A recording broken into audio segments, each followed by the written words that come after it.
खान साहब असर के वक्त रोज़ा तोड़ना चाहते हैं तो कोई क्या कहेगा। जब तक वो थे समझाने वाले तो समझ रहे थे, अब अपने दिमाग में तो ऐसी ही बातें करेंगे। जो वो कहते हैं उस पर फौरी तौर पे यकीन नहीं कर सकते। इमरान खान का एक और यू टर्न, कौमी असम्बली में वापसी का इशारा दे दिया। क्या ये उनकी कोई नई सियासी चाल है या बंद दरवाजों के पीछे सियासत तब्दील हो रही है? ये सवाल अरकानी पार्लियामेंट से पूछते हैं। जब से खान साहब के हाथ से उंगली छूटी है तब से बयानात में आप देखें कोई दर में अकल की बात नहीं है।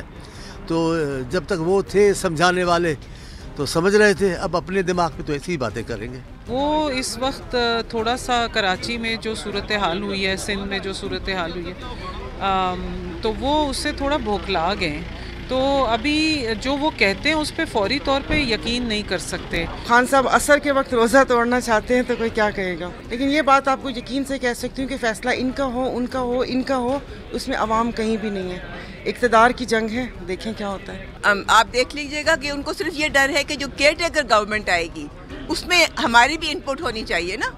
ये ना हो कि जी लोग मिलके, ऑपोजिशन वाले ही मिलके सारा कुछ कर दें। हुकूमती अरकानी पार्लियामेंट का कहना है कि इमरान खान की पूरी सियासत यू टर्न लेने पर मबनी है, जबकि अपोजिशन अरकान का कहना है कि वफाकी हुकूमत को टफ टाइम देने के लिए इमरान खान ने कौमी असम्बली में वापसी का इशारा दिया है। कैमरामैन शाहिद अमान के साथ Abdullah Momin, Dawn News, Parliament House, Islamabad.